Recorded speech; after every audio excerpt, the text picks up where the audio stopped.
fourth grade, I encountered one of the other saints of my life, which was, they discovered they were going to put me and this guy, Rick Ferrantino, into the same fourth grade class, and the principal said at the last minute, no, bad idea, separate them. So this teacher, Mrs. Hill, said, I'll take one of them, and she taught the advanced fourth grade class, and thank God I was the random one that got put in her class. And she watched me for about 2 weeks, and she then approached me. She said, Stephen, I'll tell you what, I'll make you a deal.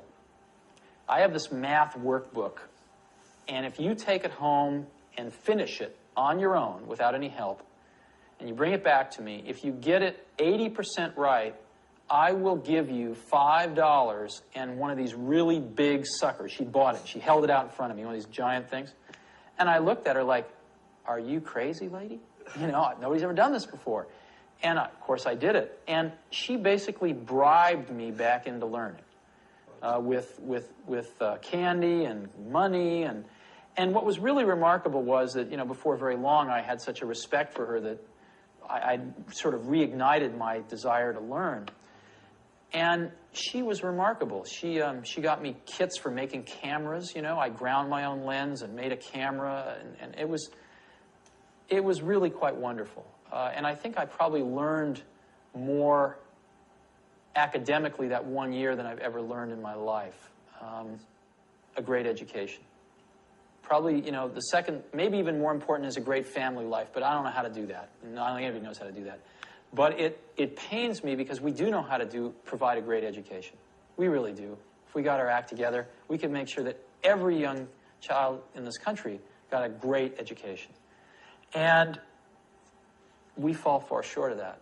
And I know from my own education that if I hadn't encountered 2 or 3 individuals that spent extra time with me, I'm sure I would have been in jail. I'm 100% sure if it hadn't have been for Mrs. Hill in 4th grade and a few others, but maybe even especially her, I absolutely would have ended up in jail. Because I could see those tendencies in myself to sort of have a certain energy to do something, and it could have been directed to doing something interesting that, you know, other people thought was a good idea, or doing something interesting that other people maybe didn't like so much. And so, you know, I think when you're young, a little bit of course correction goes a long way. And I think it takes pretty talented people to do that.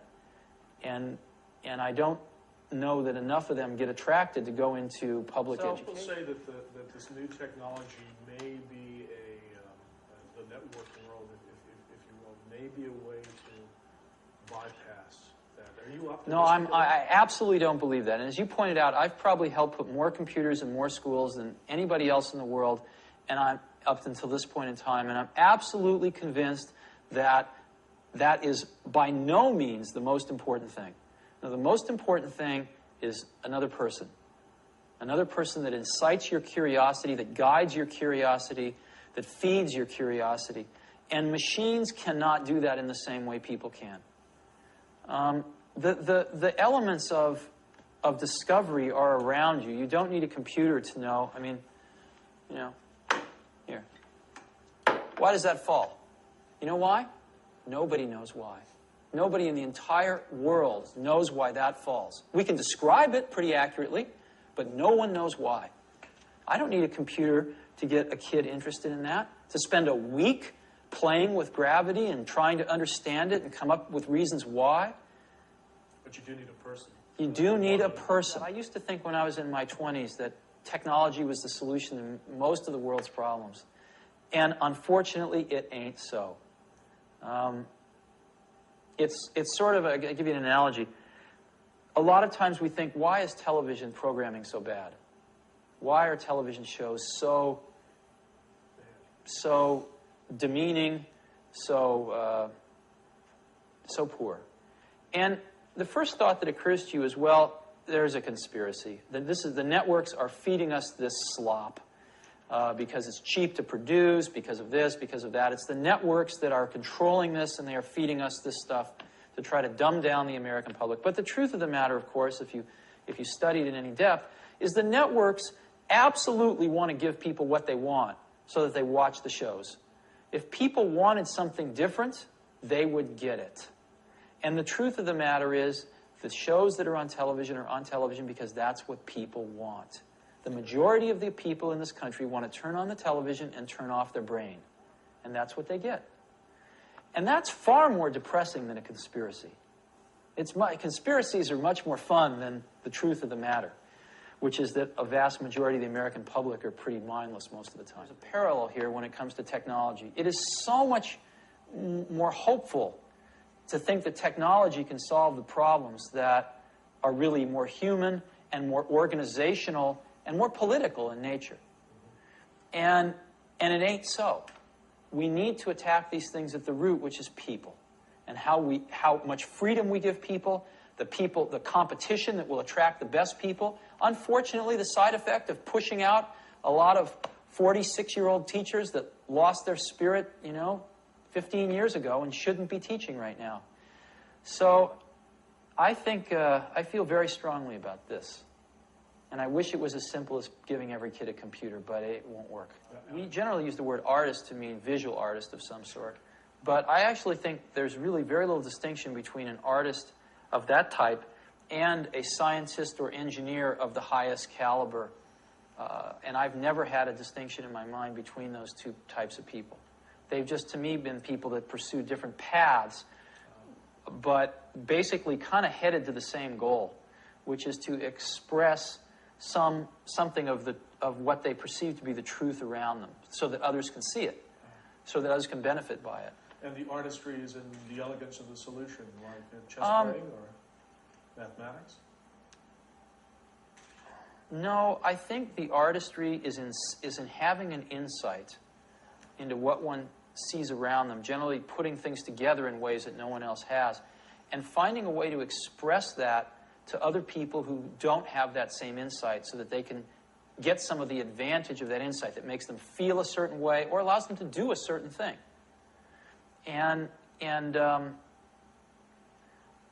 I think that certainly a lot of the folks on the Macintosh team were capable of doing that and did exactly that. And if you study these people a little bit more, what you'll find was, in this particular time, I don't know how it will be in 200 years, but certainly in the 70s and 80s, the best people in computers would have normally been poets and writers and musicians. I mean, almost all of them were musicians. A lot of them were poets on the side. And they went into computers because it was so compelling, because it was fresh and new, and it was a new medium of expression of their creative talents. And the feelings and the passion that people put into it were completely indistinguishable from a poet or a painter. Completely indistinguishable. And I think there was a tremendous amount of, a lot of the people also were fairly shy people, or maybe fairly inward people, who put a lot of their expression about how they felt about other people or the rest of humanity in general into their work that other people would use. A lot of people put a lot of love into these products and a lot of expression of their appreciation into these things.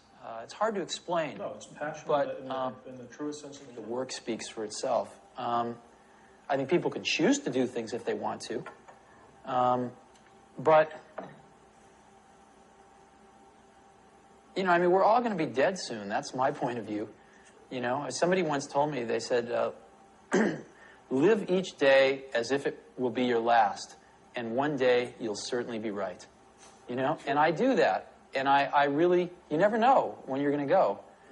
But you are going to go pretty soon. And if you're going to leave anything behind, it's going to be, your kids, a few friends, and your work, right? So that's what I tend to worry about. I don't tend to think about responsibility. Matter of fact, I tend to like to, on occasion, pretend I don't have any responsibilities. I try to remember the last day when I didn't have anything to do and I had nothing to do the following day that I had to do. I had no responsibilities, and it was, you know, decades ago. So I have to pretend when I want to feel that way. So I don't think in those terms. I think you have a responsibility to do really good stuff and get it out there for people to use and let them build on the shoulders of it and keep making better stuff. So the responsibilities to yourself and to your own standards. And, Well, in our business, you know, one person can't do anything anymore, but you create a team of people around you, and you have a responsibility of integrity of the work to that team. Everybody does, and you try to turn out the best work you can.